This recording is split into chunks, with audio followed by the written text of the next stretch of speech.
السلام عليكم ورحمة الله وبركاته. اليوم عندنا دائرة لطيفة خفيفة وفيها مواصفات مطلوبة جدا كجهاز كاشف معدن. يا اخوان، بأسئلة سريعة بصراحة، يعني خلينا احنا نحكي شو المطلوب من جهاز كاشف المعادن، شو الشيء اللي يميز جهاز كاشف المعادن. أنا ألخصهن بعدة نقاط، 3 إلى 4 نقاط فقط. شو هي هاي النقاط؟ أولا، لازم يكون جهاز كشف المعادن بنحب يكون عمق كويس، هاي أول وحدة. النقطة الثانية، لازم يكون جهاز كشف المعادن إحنا كمبتدئين يكون سهل علينا. والنقطة الثالثة اللي بيميز هذا الجهاز يكون أفضل وأفضل. النقطة الرابعة، لازم تكون قطعه متوفرة أيضا. انا مو معقول بجيب جهاز وبدي اصنع جهاز وقطعه مش متوفره بالسوق عندي. فاربع نقاط لازم تكون متوفره بكل جهاز كاشف معادن بدنا نحاول نصنعه ان شاء الله تعالى. طبعا بعض الاجهزه اللي صنعتها ربما ما تلبي طموحات الكل، لكن هذا الجهاز ان شاء الله تعالى يلبي طموحات البعض او الجزء الاكبر منكم. وخلينا نجاوب على هاي النقاط من خلال الشرح والتطبيق العملي بإذن الله سبحانه وتعالى. خلينا نجاوب على أول نقطة اللي هي العمق. العمق حقيقة بهذا الجهاز عمق مقبول جدا إن شاء الله تعالى، يعني راح يكون معنا تقريبا ل 75 سنتي على معدن كبير هذا الجهاز بهذه الملفات. بعدين راح يجي طبعا هذا الجهاز من مواصفاته ممكن بيشتغل على الملفات الكبيرة، لكن اليوم ما راح نجرب على ملف كبير، راح نجرب على الملف الوسط اللي هو 30 سنتي قطره. إذا جاوبنا على أول سؤال اللي هو عمقه يلبي طموحات الجزء الأكبر منكم، اللي هو على عملة ممكن يصطاد عملة على 20 إلى 25 سنتي، ومتوسط العمق ممكن يوصل لمعدن كبير ل 75 سنتي. قطعة متوفرة؟ نعم متوفرة القطعة. هاي القطع الجهاز يتكون عبارة عن مجموعة بسيطة من المكونات. 3 ترانزستورات. طبعا إذا تذكروا هاي الدائرة نفسها اشتغلناها مع الراديو، لكن الآن خليناها بدون راديو، أو اشتغلنا أو أضفنا لها IC 555 عشان نخرج الصوت معنا. 3 ترانزستورات.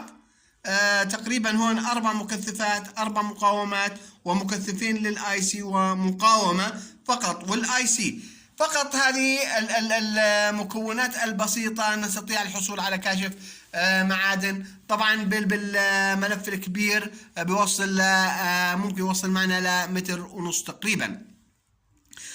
خلينا يا اخوان نجاوب على النقطة الثانية، هل يميز هذا الجهاز؟ انا بتقدير الشخصي نعم يميز. راح افرجيكم بعد شوي بالتجربة انه لما بنحط المعدن الثمين هون على الجهة اليسرى او الجهة اليمنى يرتفع صوت الجهاز، ولما نحط معدن حديدي على نفس الجهة ينخفض صوت الجهاز. اذا عندنا الجهاز يميز.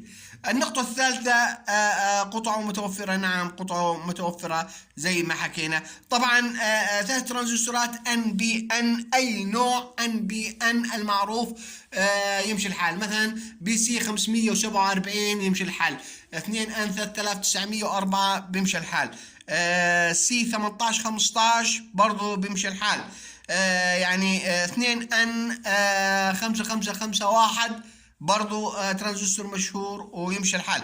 يعني مجموعة كبيرة من ترانزستورات NBN بيمشي حالها، بتلاقوها بالتلفزيون القديم، بالراديو القديم، وسماعات أيضا، والمكثفات. يعني ما راح نستعمل هون إلا نوع واحد من المكثفات، ألا وهو 104، رقمه 104 100N، اللي هو 100N راح نستعمله.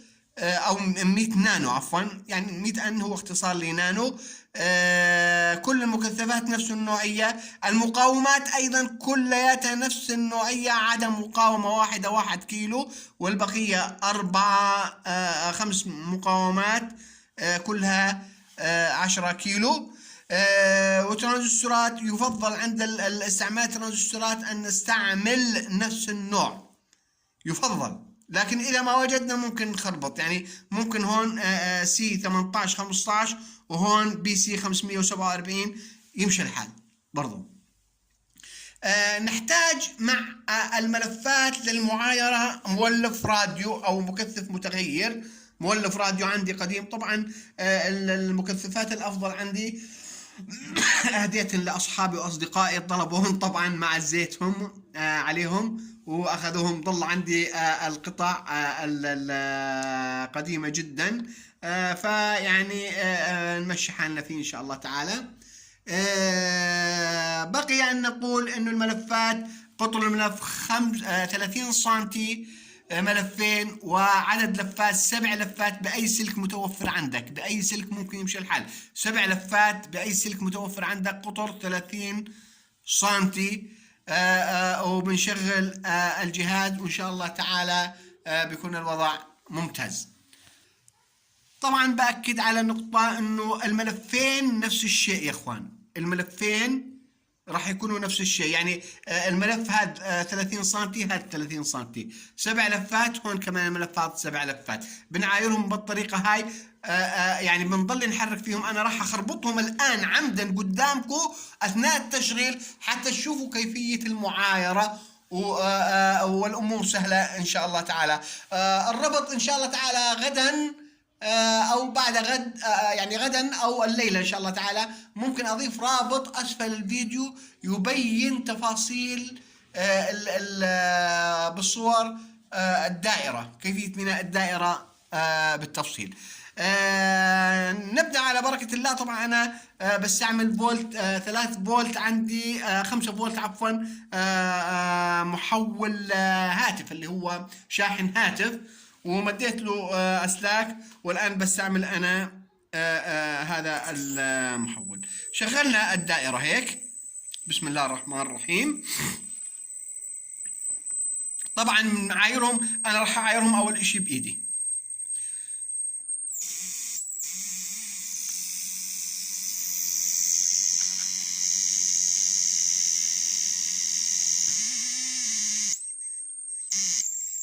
يعني والان نبدا احنا نعاير بالمولف.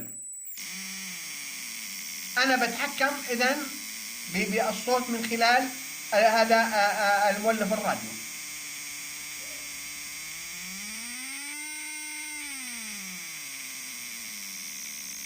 بخليه لما يسكت.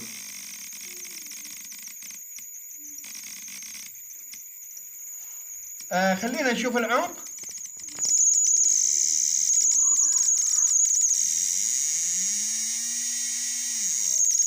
الآن هذا العمق تقريبا على كاشف معادن بسيط زي هذا مقبول جدا يا اخوان.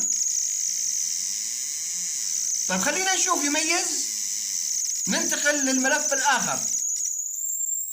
شوفوا يا اخوان، هان ما في صوت، يعني نهائيا اختفى الصوت، بينما الجهة هاي يزداد الصوت. إذا هو يميز المعادن الثمينة عن المعادن الغير ثمينة. شايفين كيف؟ هون اختفى الصوت. نجرب شغلة ثانية، نجرب العملة. يهمنا العملة طبعا احنا، عملة النص دينار الأردني.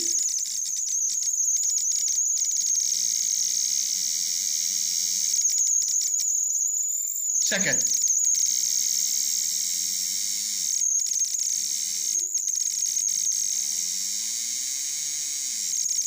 بينما هون يسكت. طبعا هون عملة ال10 قروش الأردني.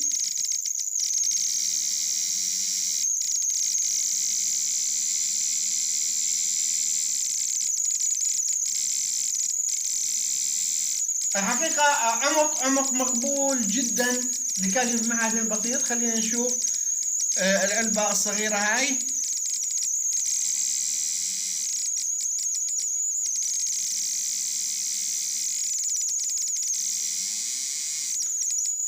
وهون يسكت. طيب خلينا نجرب الحديد. عندي لفة حديد خريص، طبعا خريص استعمال للكاوي.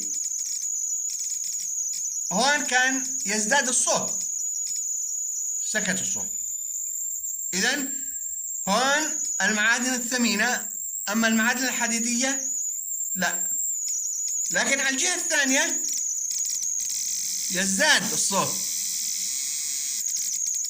إذا الملفين عكس بعض للمعادن الثمينة والمعادن الغير ثمينة، المعادن الحديدية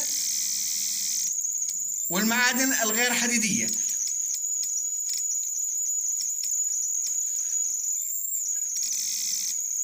يعني نشوف على الهاتف برضو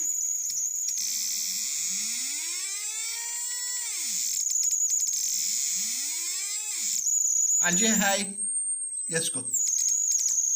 يا اخوان بدي انبه شغله، احنا نستعمل هون 5 فولت لهذا الجهاز. 5 فولت كفيلات بتشغيل هذا الجهاز. ممكن نزيد الفولت لحد 7 فولت، لكن ما انصح اكثر من هيك لانه ممكن يحترق الاي سي اكثر من هذا الفولت. ان شاء الله تعالى الليله او غدا يكون الرابط جاهز اسفل الفيديو للتوضيح.